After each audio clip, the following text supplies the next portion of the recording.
आज आपण नाश्त्याचे असे 7 प्रकार पाहणार आहोत, जे घरगुती साहित्यामध्ये तयार होणारे, बनवायला सोपे आणि घरातील सर्वांनाच आवडतील असे आहेत. प्रत्येक रेसिपी ही अगदी अचूक प्रमाणामध्ये सांगितलेली आहे. भरपूर टिप्स आहेत, तर त्यासाठी व्हिडिओ शेवटपर्यंत नक्की पहा आणि यातील सगळ्यात जास्त तुम्हाला आवडलेला पदार्थ कोणता हे मला कमेंट करून नक्की सांगा. आपण सुरू करूयात. आता सगळ्यात आधी आपण एकदम मऊ, लुसलुशीत आणि स्पॉन्जी इडली कशी बनवायची ते पाहणार आहोत. त्यासाठी इथे तांदूळ घेतलेले आहेत. आता इथे मी जे इडली राईस मिळतो तो घेतलेला आहे.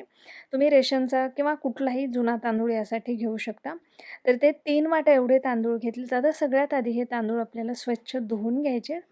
3-4 वेळेला तांदूळ चांगले धुवून घ्यायचे आणि धुवून घेतल्यानंतर यामध्ये भरपूर पाणी घालून आपल्याला हे तांदूळ भिजायला ठेवायचे. रेशनच्या तांदळाची इडलीसुद्धा एकदम छान होते किंवा जुना कोलम, सोना मसुरी कुठलाही तांदूळ तुम्ही यासाठी वापरला तरीसुद्धा इडली छान होते. आता तांदूळ भिजायला घातले त्यासोबतच आपल्याला 1 वाटी एवढी उडीद डाळ, त्यामध्ये साधारण पाव वाटी एवढे पोहे आणि 2 चमचे साबुदाणा घातलेला आहे. हे सगळं एकदा स्वच्छ धुवून घ्यायचं. त्यामध्ये सुद्धा आपल्याला भरपूर पाणी घालायचं आहे आणि याला भिजत घालायचं आहे.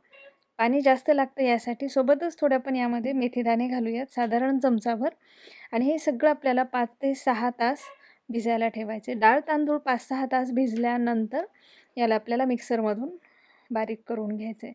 आता आधी काय करूयात आपण डाळी बारीक करून घेऊयात. उडीद डाळ, पोहे हे जे सगळे एकत्र आपण भिजायला घातलं आहे ते आधी बारीक करून घेऊयात. आता यामध्ये थोडं पाणी घालायचं आणि एकदम बारीक आपल्याला हे करून घ्यायचं आहे. डाळ एकदम बारीक वाटून घ्यायची. अशा पद्धतीने बघू शकता एकदम मस्त हे मी वाटून घेतलेलं आहे. आता हे एका मोठ्या भांड्यामध्ये आपण काढून ठेवूयात. ज्या भांड्यामध्ये आपल्याला फर्मेंट करायचं आहे त्याच भांड्यामध्ये डायरेक्ट काढा. शक्यतो थोडंसं मोठं भांडं घ्यायचं आहे. आता डाळ वाटून झाली आहे. आता जे आपले तांदूळ आहेत ते आपण बारीक करून घेऊयात. तांदूळ हलकेसे जाडसर ठेवायचे आहेत आपल्याला. त्यामध्ये हलकासा रवाळपणा असायला हवा म्हणजे इडली छान होते. तर हे मी 2 बॅचमध्ये बारीक करून घेणार आहे. बघू शकता अशा पद्धतीने. आता हे आपण काढून घेऊयात आणि याच पद्धतीने राहिलेले तांदूळसुद्धा आपण बारीक करून घेऊयात. आता इथे सगळे तांदूळ मी बारीक करून घेतलेत. आता हे जे डाळ आणि तांदूळ आपल्याला अशा पद्धतीने एकाच डायरेक्शनने मिक्स करायचे. कमीत कमी 5 ते 10 मिनटं याला जर तुम्ही असं एकाच डायरेक्शनने फेटून घेतलं किंवा मिक्स करून घेतलं, यामध्ये हवा भरली जाते आणि आपलं जे बॅटर आहे इडलीचं जास्त जाळीदार होण्यासाठी मदत होते. आता बघू शकता हे जवळपास 8 ते 10 मिनटं मी मिक्स करून घेतले आणि आता यावरती झाकण ठेवायचं आपल्याला आणि हे रात्रभर किंवा 10 ते 12 तास आपल्याला फर्मेंट व्हायला ठेवायचं आहे. आता हे मी रात्रभर असंच ठेवलेलं होतं. बघू शकता पीठ आपलं एकदम मस्त फुगलेलं आहे. एकदम छान याला जाळी आलेली आहे पिठाला आणि खूप जर थंडी जास्त असेल, तर हे पीठ फर्मेंट व्हायला वेळही लागू शकतो. त्यामुळे हा 10-12 तासापेक्षा वेळ तुम्हाला जास्तही लागेल. उन्हाळ्यामध्ये हाच वेळ कमी लागतो. आता यामध्ये चवीनुसार मीठ घालायचं आहे आपल्याला आणि अगदी हलक्या हाताने याला मिक्स करायचं आहे. ओव्हर मिक्स अजिबात करायचं नाही. तर बघू शकता हे मी मिक्स करून घेतले. आता याची आपण इडली लावूयात. अगोदर इडलीच्या मोल्डला तेल लावून घ्यायचं. अगदी हलकंसं तेल लावायचं, जास्तही गरज नाही. बॅटरची जी कन्सिस्टन्सी आहे तुम्ही पाहू शकता याच पद्धतीची ठेवा. इडली खरंच खूप छान होते. खूप यापेक्षा जास्त घट्टही नको आहे, अगदी यापेक्षा पातळही नको आहे. अशा कन्सिस्टन्सीचं जर पीठ असेल इडली मस्त होते. सगळ्या मोल्डमध्ये हे बॅटर भरून घेतले. आता इडली लावताना प्रत्येक वेळी काय करायचं, अगोदर इडलीच्या भांड्यामध्ये पाणी चांगलं गरम होऊ द्यायचं आणि मगच त्यामध्ये हे स्टँड ठेवायचं. त्यामुळे इडली छान होते. तुम्ही ही टिप नक्की वापरून पहा. डायरेक्ट थंड पाण्यामध्ये ठेवण्यापेक्षा 10 ते 12 मिनटं ही इडली मी स्टीम करून घेतली. याला गार होऊ दिले आणि गार झाल्यानंतर काढून घेतले. बघू शकता एकदम मस्त आपल्या इडल्या इथे तयार झालेल्या आहेत. जरी इथे मी हा इडली राईस वापरलेला असला तरी तुम्ही सेम पद्धतीने रेशनचा तांदूळ वापरून सुद्धा ही इडली बनवू शकता. तेवढीच छान होते. आता यानंतर आपण इन्स्टंट होणारा मेदूवडा कसा बनवायचा ते पाहणार आहोत. यासाठी कुठल्याही प्रकारचं फर्मेंटेशन नाही. अगदी झटपट तयार होतो. आता त्यासाठी आपल्याला सगळ्यात आधी पोहे मिक्सरमधून बारीक करून घ्यायचे आहेत. तर पाव कप एवढे पोहे बघू शकता या पद्धतीने बारीक करून घेतले. 1 कप एवढा रवा घेतलेला आहे, तो आपण यामध्ये घालूयात आणि हे दोन्ही मिक्स करून घेऊयात. रवा जाड बारीक कोणताही घेऊ शकता. यामध्ये आता चवीपुरतं मीठ घालून मिक्स करायचे आणि यामध्ये आपल्याला दही घालायचे. तर 1 कप एवढंच दही घातलेलं आहे. दही जास्त आंबटही वापरू नका. दही घालून अशा पद्धतीने मिक्स करायचं आणि 8 ते 10 मिनटं आपल्याला हे रेस्ट व्हायला ठेवायचं. म्हणजे यातला जो रवा आहे व्यवस्थित भिजला जातो. एक साधारण 10 मिनटानंतर यामध्ये आपल्याला उकडून घेतलेलं बटाटा असं हाताने चांगलं कुस्करून घालायचं किंवा किसूनही घालू शकता. मध्यम आकाराचं बटाटे घेतलंय. बटाटे या पिठामध्ये व्यवस्थित मिक्स करायचे आणि गरज वाटली तर अगदी थोडंसं यामध्ये पाणी घालायचं. पीठ खूप जास्त पातळही करायचं नाही, नाही त्याचे वडे तयार करता येणार नाहीत. आता हे पीठ व्यवस्थित मिक्स झाल्यानंतर यामध्ये आवडीनुसार भाज्या घालायच्या. यामध्ये मी बारीक चिरलेला कांदा, हिरवी मिरची, आलं, कोथिंबीर घातली आहे. सोबतच थोडासा हिंग आणि अगदी चिमूटभर यामध्ये मी खायचा सोडा घातलेला आहे. थोडासा कढीपत्ता देखील घातला आहे. सगळं व्यवस्थित मिक्स करून घेतले आणि याच्या अशा पद्धतीने आता वडे तयार करून घेते. तर तेल आधीच मी गरम करायला ठेवलेलं होतं. त्यामध्ये हे वडे सोडायचे आणि मीडियम फ्लेमवरती आपल्याला हे वडे छान कुरकुरीत होईपर्यंत तळून घ्यायचे. हे वडे खायला खूप टेस्टी लागतात. नक्की करून पहा. एकतर झटपट होणारे सुद्धा आहेत. म्हणजे कधीही तुम्ही अगदी 15 ते 20 मिनिटामध्ये हे वडे तयार करू शकता. एवढे सोपे आहेत. बघू शकता एकदम मस्त इथे वडे आपले तयार झालेले आहेत. आता यानंतर आपण एकदम कुरकुरीत आणि जाळीदार डोसा कसा बनवायचा ते पाहणार आहोत. आता त्यासाठी इथे सगळ्यात आधी आपल्याला तांदूळ धुवून घ्यायचे. जे रेशनचे तांदूळ असतात तेच तांदूळ घेतलेले आहेत मी. 2 कप एवढे तांदूळ घेतलेत. त्यामध्ये आपल्याला अर्धा कप एवढी उडीद डाळ घालायची आणि हे दोन्ही एकत्रच केलेलं आहे मी. तुम्ही वेगळं वेगळं सुद्धा भिजवून घेऊ शकता. आता हे चांगलं आपल्याला 3 ते 4 वेळेला धुवून घ्यायचं आहे आणि नंतर यामध्ये भरपूर पाणी घालायचं. आता हे धुवून घेतल्यानंतर मी यामध्ये पोहे घातलेत. पोहे तुम्ही धुतानाही घालू शकता. तर पाव कप एवढे पोहे घातले. साधारण 1 टीस्पून एवढे मेथ्या घातल्यात. आता हे 5 ते 6 तास आपण भिजायला ठेवूयात. 5-6 तासामध्ये डाळ तांदूळ व्यवस्थित भिजलं जातं. आता याला आपल्याला मिक्सरमधून बारीक करून घ्यायचं.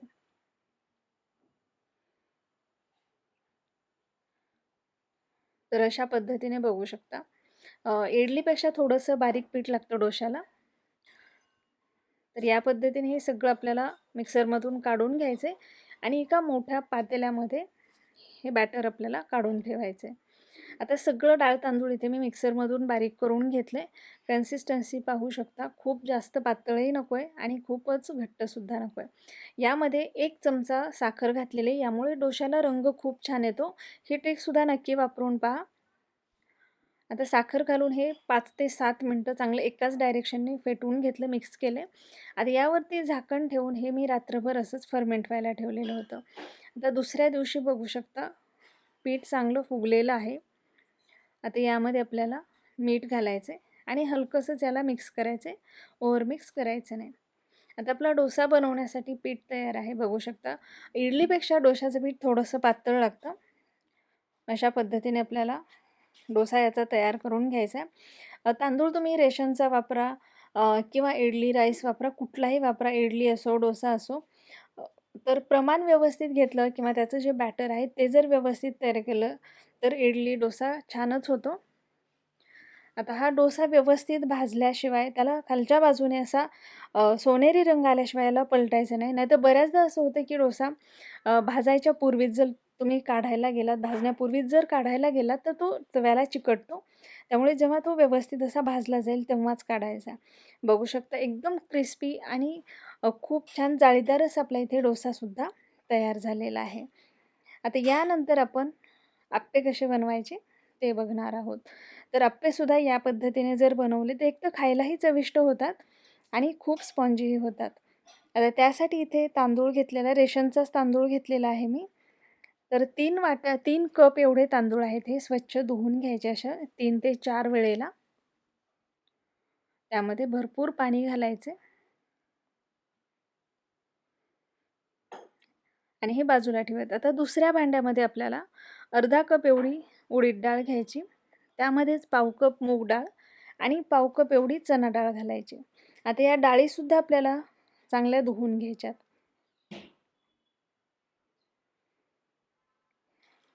यामध्ये पाणी घालूयात. पाणी भरपूर घालायचं, तांदळापेक्षा डाळीला पाणी जास्त लागतं आणि हे 5-6 तास आता भिजायला ठेवायचे. 6 तास झालेले आहेत, डाळ तांदूळ भिजलं गेलेले. आता याला मिक्सरमधून बारीक करून घेऊयात. तर आधी आपल्याला डाळ बारीक करून घ्यायची. जसं आपण इडलीसाठी अगोदर डाळ छान बारीक करून घेतली, सेम त्याच पद्धतीने यासाठी सुद्धा आपल्याला डाळी व्यवस्थित बारीक करून घ्यायच्या. बघू शकता डाळी एकदम छान बारीक झालेल्या आहेत, व्यवस्थित बारीक झालेल्या आहेत. आता हे आपण एका मोठ्या भांड्यामध्ये काढून ठेवूया.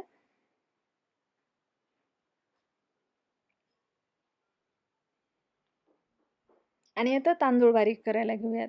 आता आप्पे बनवण्यासाठी तांदूळ हलकेसे रवाळच हवेत, खूप जास्त बारीक करायचे नाहीत. तांदूळ 2 बॅचमध्ये मी बारीक करून घेणार आहे.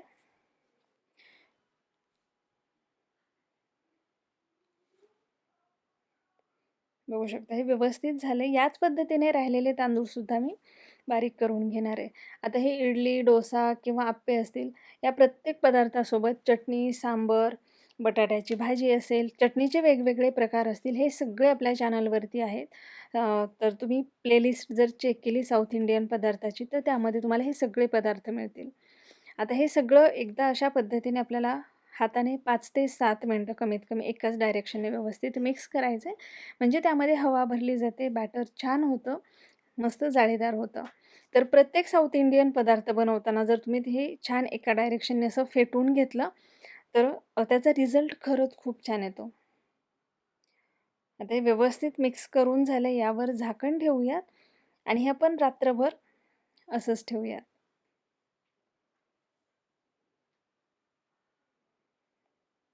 आता दुसऱ्या दिवशी बघू शकता बॅटर एकदम मस्त जाळीदार झालेलं आहे, भरपूर फुगलेलं आहे. आता यामध्ये आपल्याला मीठ घालायचं आहे.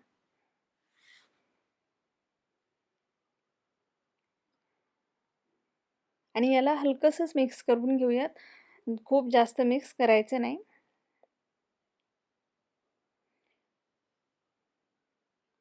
आप्पेसुद्धा तुम्ही इन्स्टंट बनवू शकता. इन्स्टंट आप्पे बनवायचे असतील तर त्याची रेसिपीसुद्धा आपल्या चॅनलवरती आहे. अगदी 10 ते 15 मिनटामध्ये किंवा 20-25 मिनटामध्ये आपले आप्पे तयार होतात. एवढे फास्ट होतात. तेही आप्पे खायला खूप छान लागतात. आता आप्पे पात्र गरम व्हायला ठेवलं आहे, त्यामध्ये तेल घालायचं आहे. आता हे लोखंडी आप्पे पात्र घेतलेलं आहे मी. जर तुमचं नॉनस्टिकचं असेल तर त्याला तेल जास्त लागणार नाही. पण लोखंडी आप्पे पात्र जर असेल तर पहिल्या बॅचला तेल थोडंसं जास्त लागतं, नंतर एवढं तेल लागत नाही. आप्पेपात्र चांगलं गरम होऊ द्यायचं आणि मगच त्यामध्ये बॅटर घालायचं. आता बऱ्याच अशाही कमेंट्स येतात की आमचे आप्पे चिकटले जातात भांड्याला. जर हे व्यवस्थित गरम नसेल आप्पेपात्र किंवा ते भाजण्यापूर्वीच जर तुम्ही याला काढायला गेलात सेम डोशासारखं, तर हे पीठ चिकटलं जातं भांड्याला. त्यामुळे याला मीडियम फ्लेमवरती आपल्याला एक साईड व्यवस्थित भाजू द्यायची आणि मगच त्याला पलटून दुसऱ्या बाजूने भाजून घ्यायचे. आता जेव्हा ही वरची जी बाजू आहे आप्याची, तर ती पूर्ण ड्राय व्हायला हवी. वरतून जर हे ओलसर असेल तर तेव्हा हे त्याला पलटायचं नाही. थोडंसं पुन्हा कमी फ्लेमवरती होऊ द्यायचं आणि मग आपल्याला अशा पद्धतीने याला पलटून घ्यायचं आहे.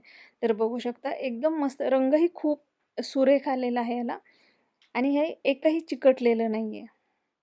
आता तेल सोडून दुसऱ्या बाजूने सुद्धा असं छान भाजून घेऊयात.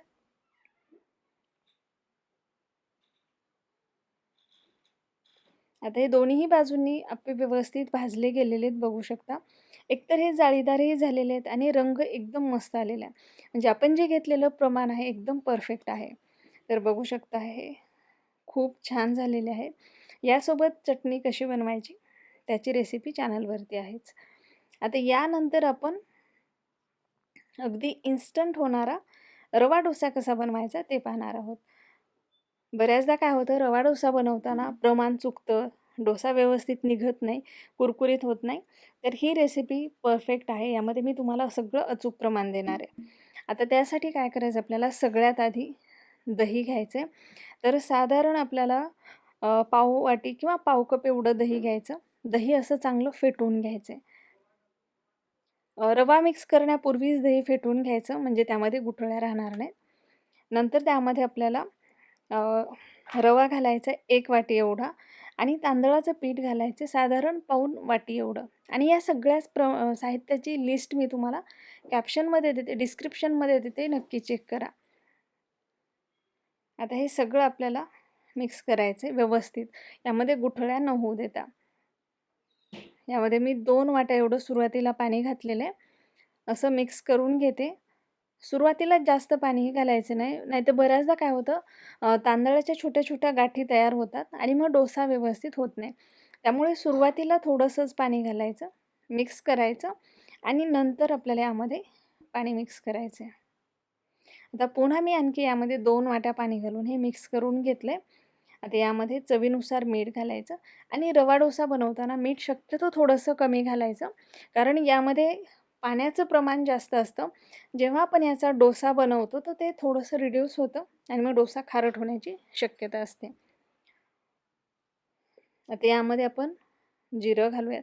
वेळ असेल तर 10 मिनिटं याला रेस्ट व्हायला ठेवायचं आणि नंतर यामध्ये थोडे जिरं, थोडी काळी मिरी पूड घालायची. आवडीनुसार तुम्ही यामध्ये वापरू शकता. मिक्स करून घ्यायचं आहे आणि याचं जे बॅटर आहे बघू शकता, एवढं पातळ असायला हवं, म्हणजे आपला डोसा छान होतो. आता यामध्ये मी बारीक चिरलेला कढीपत्ता घातलेला आहे. कढीपत्ता, कोथिंबीर तुम्ही आवडीनुसार यामध्ये भाज्या वापरू शकता. आता आपलं बॅटर व्यवस्थित झालेलं आहे. आता तवा गरम करायला ठेवला आहे. मी शक्यतो यासाठी नॉनस्टिकचाच तवा वापरते. आता तव्यावरती सुरुवातीला काय करायचं आपल्याला, बारीक चिरलेला कांदा, बारीक चिरलेली हिरवी मिरची आणि बारीक चिरून घेतलेली कोथिंबीर अशा पद्धतीने तव्यावरती टाकायची आणि नंतर त्यावरती आपल्याला हे बॅटर घालायचे. आता बॅटरची जी कन्सिस्टन्सी आहे ती एवढी पातळ असेल तरच डोसा छान होतो आणि प्रत्येक वेळी जेव्हा आपण हे बॅटर घेतो डोसा बनवताना, तर त्याला प्रत्येक वेळी हलवूनच घ्यायचं. नाहीतर बऱ्याचदा काय होतं, रवा आणि तांदळाचं पीठ बॅटरमध्ये खालीच बसतं, वरती फक्त पाणी येतं आणि मग डोसा व्यवस्थित होत नाही. आता अशा पद्धतीने याला आपल्याला लो टू मीडियम फ्लेमवरती भाजून घ्यायचं. हा डोसा बनवताना भाजताना घाई अजिबात करायची नाही. आवडीनुसार किंवा गरजेप्रमाणे यावरती तेल सोडायचे आणि जेव्हा डोसा असा खालच्या बाजूने लाल रंग व्हायला लागला, तेव्हाच याला आपल्याला पलटून घ्यायचं आहे, म्हणजे काढून घ्यायचं आहे. व्यवस्थित भाजला गेलेला आहे, काढून घेऊयात. बघू शकता एकदम छान क्रिस्पी असा आपला रवा डोसा इथे खाण्यासाठी तयार झालेला आहे. आता यानंतर आपण उत्तप्पा कसा बनवायचा ते पाहणार आहोत. आता उत्तप्पा बनवण्यासाठी आपण जे सुरुवातीला डोशाचं पीठ घेतलेलं होतं, तेच प्रमाण घेऊन मी हे पीठ तयार करून घेतलेलं आहे. आता उत्तप्पा बनवण्यासाठी तवा गरम करायला ठेवायचा. डोसा, उत्तप्पा कुठलाही असा साऊथ इंडियन पदार्थ जेव्हा आपण बनवतो, तर तवा आधी चांगला गरम करून घ्यायचा. नंतर त्यावरती थोडंसं, जर लोखंडी तवा असेल तर तेल आणि पाणी टाकून त्याला व्यवस्थित पुसून घ्यायचं. म्हणजे एक तर तो नॉनस्टिकीसुद्धा होतो आणि तव्याचं थोडंसं टेम्परेचर कमी होतं. आता उत्तप्पा बनवताना देखील आपल्याला गॅसची फ्लेम कमी ठेवायची. त्यावरती हे बॅटर घालायचं, थोडंसं जाडसरच ठेवायचं आणि बॅटर ड्राय होण्यापूर्वीच त्यावरती आपल्याला बारीक चिरलेला कांदा, कोथिंबीर, हिरवी मिरची, ज्या भाज्या तुम्हाला घालायच्या त्या घालायच्या, तेल घालायचे आणि वरतून झाकण ठेवून आपल्याला छान याला मंद आचेवरती भाजून घ्यायचे.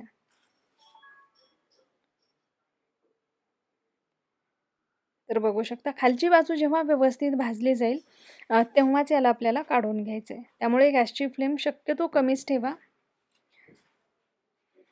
व्यवस्थित भाजले, याला रंग आलेला आहे बघू शकता. हे छान भाजलं गेलेलं आहे. पलटून टाकणं पूर्णपणे ऑप्शनल आहे. तुम्ही फक्त एका साईडनेही याला भाजून घेऊ शकता. आता इथे मी याला पलटूनही दुसऱ्या बाजूने भाजून घेतलेले आहे आणि खूप छान असा आपला जाळीदार उत्तप्पा इथे तयार झालेला आहे. आता यानंतर आपण साऊथ इंडियन स्टाईल अप्पम कसं बनवायचं ते पाहणार आहोत. आता अप्पमही खूप छान लागतं, जाळीदार होतं. तर हे तुम्ही चण्याच्या भाजीसोबत, अंडा करीसोबत किंवा व्हेजिटेबल स्ट्यूसोबत खाऊ शकता. आता हे कसं बनवायचं ते आपण पाहूयात. आता त्यासाठी इथे मी कोलम तांदूळ घेतलेले आहेत. यासाठी सुद्धा तुम्ही इडली राईस, रेशनचा तांदूळ किंवा अगोदर सांगितल्याप्रमाणे कुठलाही जुना तांदूळ वापरू शकता. इथे मी कोलम तांदूळ घेतलेले आहेत. आता हे 3 कप एवढे मी तांदूळ घेऊन त्याला भिजवून घेतले. तर जवळपास हे 5 ते 6 तास मी तांदूळ भिजवून घेतलेले. जसं आपण इडलीसाठी भिजवतो सेम त्या पद्धतीने. पण यासाठी फक्त आपल्याला तांदूळच लागतात. उडीद डाळ किंवा चणा डाळ असं कुठलीही डाळ लागत नाही.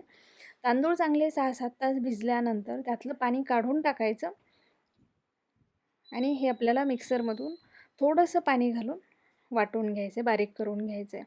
आता हे आपल्याला जसं आपण इडलीसाठी तांदूळ बारीक केले त्यामध्ये हलकासा रवाळपणा होता, सेम त्याच पद्धतीने हे पीठसुद्धा आपल्याला तयार करून घ्यायचं आहे.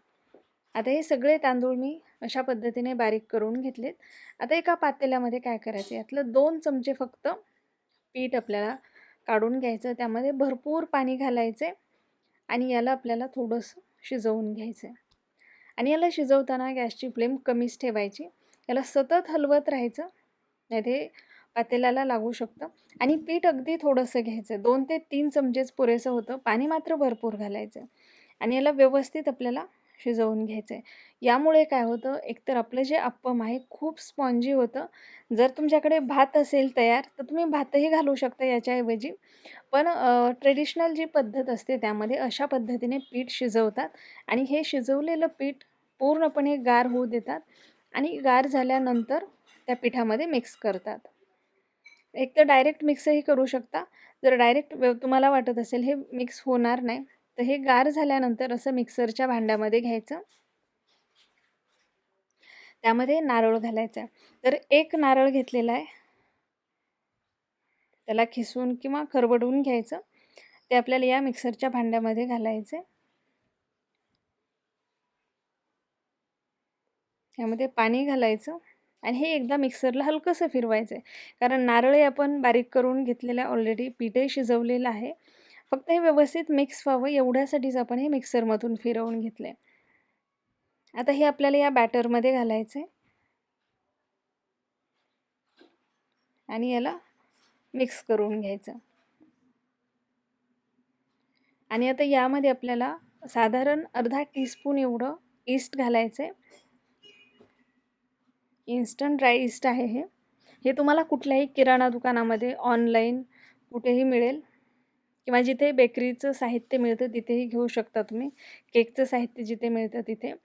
ईस्ट घालून याला मिक्स करायचं आणि यामध्ये आपल्याला 2 ते 3 टेबलस्पून एवढी साखर घालायची.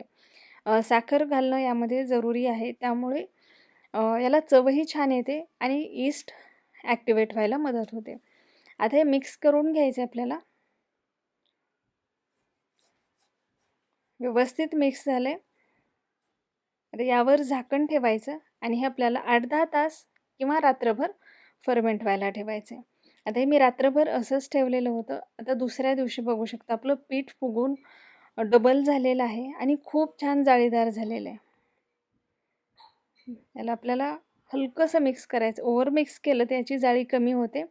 आता यामध्ये आपण चवीनुसार मीठ घालूयात आणि अगदी हलक्या हाताने मिक्स करून घेऊयात. आता इथे मी हे अप्पम तव्यावर बनवते. अप्पम बनवण्यासाठी एक भांडंही येतं. ते जर असेल तर तुम्ही त्यामध्ये सुद्धा हे अप्पम बनवू शकता. पण ते आपल्याकडे प्रत्येकाकडेच नसते, कढईसारखं असतं. त्यामुळे इथे मी तव्यावर बनवते. तव्यावर बनवलेलं अप्पमसुद्धा खूप छान होतं आणि असंही बनवतात. बऱ्याच जणांच्या अशा कमेंट्स येतात, की अप्पम असं बनवलं जात नाही, पण असंही बनवतात. बरेच जण यामध्ये लसूण आणि जिरेसुद्धा घालतात. मस्त होतं. आता बघू शकता, जसं आपण डोसा किंवा उत्तप्पा बनवतो, सेम त्या पद्धतीने बॅटर टाकायचे. कमी फ्लेमवरती याला झाकण ठेवून मस्त भाजून घ्यायचे. तर खूप छान जाळीदार आपले अप्पमसुद्धा इथे तयार झालेत. तर आधी सांगितल्याप्रमाणे हे तुम्ही चण्याची भाजी असेल, बटाट्याची भाजी असेल, अंडा करी कशासोबतही खाऊ शकता. तर खूप मस्त झालेले आहेत. तर आजचा कुठला पदार्थ तुम्हाला सगळ्यात जास्त आवडला हे मला कमेंट करून नक्की सांगा. व्हिडिओ आवडला असेल तर नक्की लाईक आणि तुमच्या मित्रमैत्रीण नातेवाईकांना शेअर करा. चॅनलवरती नवीन असाल तर चॅनलला सबस्क्राईब करायला विसरू नका.